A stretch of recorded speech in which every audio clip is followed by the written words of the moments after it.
Bonjour à tous et bienvenue pour une toute nouvelle vidéo avec un décor très spécial. En effet, je suis actuellement à Annecy pour le festival de l'animation qui a lieu chaque année et où différentes choses sont montrées, à la fois des avant-premières mais également des premières images de production, les prochaines qui débarqueront, voilà, que ce soit très bientôt pour certaines, dans plus longtemps pour d'autres, comme aujourd'hui avec Spider-Man Across the Spider-Verse, donc la suite à New Generation, aka Into the Spider-Verse en VO, est sorti il y a maintenant quelques années et qui est encore à ce jour l'un de mes films d'animation et surtout l'un de mes films Marvel préférés. Et donc on a eu l'occasion de découvrir les premières images avec également de nouvelles infos à ce sujet. Alors il n'est pas impossible que dans cette vidéo je spoil en partie du coup ce que l'on va voir entre autres dans le film. Alors évidemment ils nous ont pas tout dévoilé, l'idée c'est quand même de garder un maximum de surprises évidemment, mais c'est vrai qu'on a eu quand même quelques informations et surtout des images que je vais vous décrire. J'ai pris plein de notes, excusez-moi voilà, si je ne suis pas forcément à l'aise, mais le principal c'est qu'on revienne ensemble sur ce qui a été partagé et que je vous donne aussi mes impressions sur les franchement 15, 20, peut-être un peu plus de minutes qui ont été partagées. On a eu pas mal de choses, alors c'est principalement des images qui avaient déjà été montrées lors du CinemaCon, donc il n'y a pas si longtemps que ça, que je vous avais déjà en partie décrit sur la chaîne. Mais là c'est vrai qu'on a eu l'occasion de les voir réellement, parce que c'est bien beau d'avoir le descriptif, mais là je pourrais vraiment vous partager mes impressions à ce sujet. Alors déjà pour rappel, Spider-Man Across the Spider-Verse, il est prévu pour l'été 2023. Il devait sortir cette année, malheureusement il a été reporté pour fin mai 2023 en France. On a donc eu le droit au début de la conférence au premier trailer qu'on avait déjà vu et qui est disponible sur YouTube et qui servira notamment d'illustration pour cette vidéo. Et ensuite on a les 3 réalisateurs qui sont montés sur scène justement pour nous montrer de nouvelles images et les commenter. Alors sur le premier gros extrait qui était clairement le plus long, alors il faut quand même prendre en compte que tout ce qu'on a vu n'était pas fini, c'est-à-dire que clairement il y avait des moments où c'était du dessin, il y a des moments où voilà, tu sentais que c'était pas encore totalement terminé, il y a des trucs, ça n'en était pas loin et d'autres vraiment pas, mais c'est aussi voilà, un film qui sort que dans presque un an. Et donc le premier extrait était vraiment concentré sur l'univers de Gwen Stacy. Donc en fait on voit Gwen Stacy qui rentre chez elle derrière la vitre, etc. Et au niveau du style visuel, bon ça on le savait mais on sait bien de le voir réellement en action. C'est vraiment le côté très aquarelle, très, pour ceux qui connaissent les comics Gwen Stacy, c'est vraiment cette ambiance voilà, très pastel, très aquarelle. Et le résultat est, en tout cas de ce qu'on a vu, et encore c'est pas définitif, vraiment très réussi. Et donc en fait elle rentre chez elle, elle y croise son père, donc George Stacy, incarné là par Shea Whigham. Voilà, je vous mettrai de toute façon les images, etc. pour illustrer un peu mes propos. Et donc les deux sont, parce que lui il est policier pour le coup, c'est l'un des points communs qu'elle a avec Miles Morales, donc du coup les deux sont appelés, entre guillemets, elle pas forcément volontairement, mais en tout cas ils sont appelés pour un problème donc, dans un musée par rapport au fait qu'il y a le vautour qui débarque. Voilà. Donc c'est vrai que là-dessus directement ça donne très envie, et d'ailleurs pour anecdote, Gwen Stacy cache son costume dans sa batterie, parce qu'elle fait de la musique, c'est aussi l'une des particularités du personnage, et ça commence comme ça on va dire pour cette scène. Et donc quand ils arrivent dans ce musée, en fait on y retrouve le vautour. Alors le vautour n'a pas eu de version définitive, je crois pas. C'était très fait main au niveau du costume, dans le sens où il y avait des plumes, il y avait ce côté vraiment, il y avait de longues griffes qui pouvaient faire apparaître. Alors sachant qu'en plus, le vautour, et c'est pour ça que ça l'intrigue, c'est qu'il vient d'un autre univers en fait. Elle comprend qu'il y a un truc pas très net par rapport à ça. Mais par contre, on n'a pas trop d'informations à ce sujet, mais le look était plutôt sympathique. Et en plus, le personnage sera incarné par Jorma Tacon. Et c'est là que débarque Spider-Man 2099 qui vient justement prêter aide à Gwen Stacy. Alors au début elle est un petit peu déstabilisée, mais ça reste vraiment très sympathique. On va en parler justement de ses capacités parce que Spider-Man 2099, alors pour ceux qui ne le connaîtraient pas, il n'a pas été mordu par une araignée comme la plupart des Spider-Man, Spider-Woman. En fait il a juste de la technologie ultra développée qui lui permettent justement d'être à ce niveau-là en fait. Donc on a pu voir notamment ses griffes d'escalade en action. Donc en fait on a un plan où il monte un building, on peut voir qu'avec ses griffes il peut réussir à le faire. Et on a aussi des plans où il utilise ses toiles laser, vraiment très sympathique pour le coup à première vue. Et également, alors ça a été très rapide, mais une combinaison qui lui permet un petit peu de planer. Vous savez, en étirant les bras, ça lui met une petite toile et ça lui permet tout simplement de planer. Le tout avec aussi une sorte de cape à un moment, j'ai eu l'impression.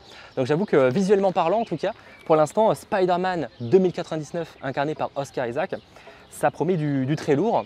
Et autre Spider-Man, Spider-Woman, qui est débarqué après pour prêter main forte à Gwen Stacy, ça va être Jessica Drew aka Spider-Woman. Donc il y a un look pas forcément qu'on pourrait imaginer pour le personnage, parce qu'en fait elle est enceinte, donc en plus elle débarque avec une moto, ça m'a rappelé un peu Akira au niveau du look très rouge, etc. C'est un peu la rêve que j'ai eu, même s'ils n'ont pas forcément fait référence, on va dire, lors de la présentation.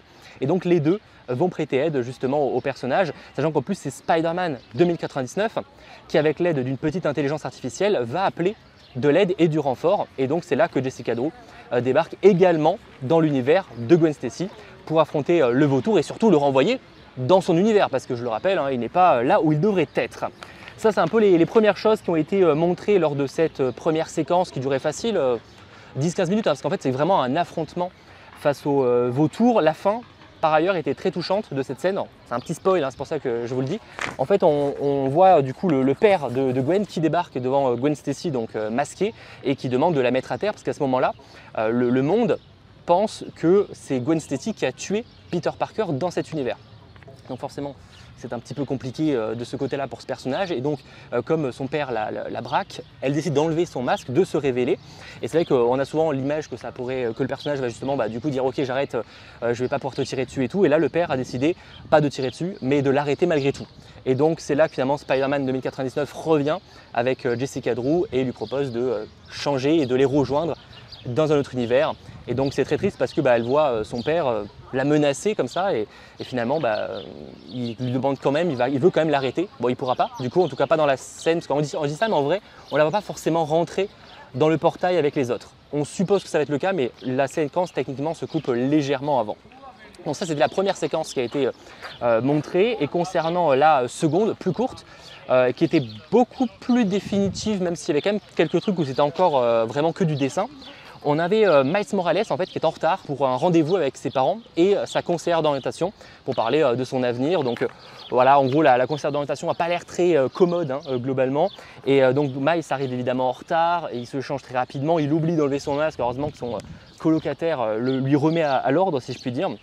Et donc dans les choses que j'ai soulignées dans cette scène, c'est notamment qu'il a eu un B quelque chose en espagnol, et ça, sa mère, ça la dérange parce que forcément c'est une des langues qu'elle parle énormément, donc voilà, c'était l'une des vannes présentes dans cet extrait. Et on a aussi le fait qu'il veut, dans le cas de Miles Morales, aller à Columbia au niveau de la fac. C'est que pour la mère de Miles, c'est trop loin.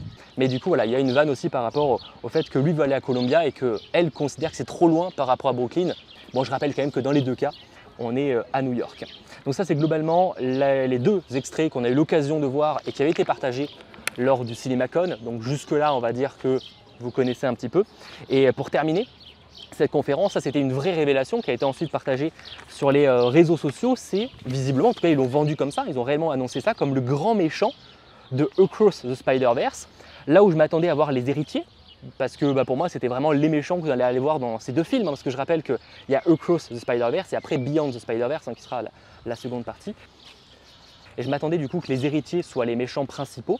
Et en fait, alors peut-être que ce sera le cas et que ce sera un teasing de fin, mais en tout cas, ce qui a été évoqué là, c'est qu'il s'agira de The Spot, aka L'Attache en français. Et du coup, on a eu le droit à un premier visuel qui a été partagé, donc ça, je pourrais vous le montrer. Et en gros, c'est un personnage, au niveau du style, on voit qu'il n'a pas l'air de tenir très bien sur ses jambes, en tout cas au début. Et on l'a vu notamment affronter très rapidement justement Miles Morales et Gwen Stacy. Et en fait, c'est une de ses capacités à ce personnage de Spot, c'est que ces tâches sont des portails interdimensionnels.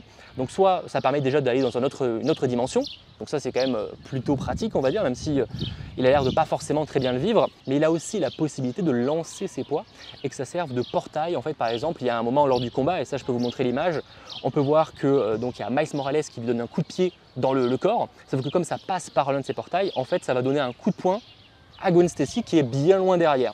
Donc ça, ce sera l'une de ses capacités.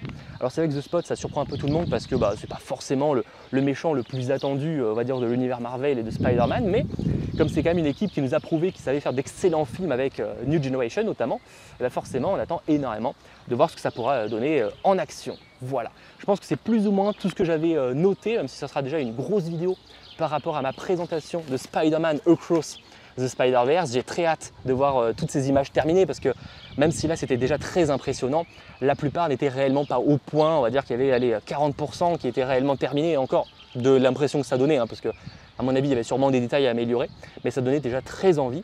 et le film est daté pour mai 2023, donc encore un peu de patience, mais on aura d'autres occasions d'en parler sur la chaîne. J'espère en tout cas que cette vidéo vous aura plu, malgré ce décor très spécial. Vous voyez, je suis dans un parc, depuis tout à l'heure je tourne en rond pour essayer de pas trop croiser de monde, pour pas spoiler le film, ce serait quand même dommage.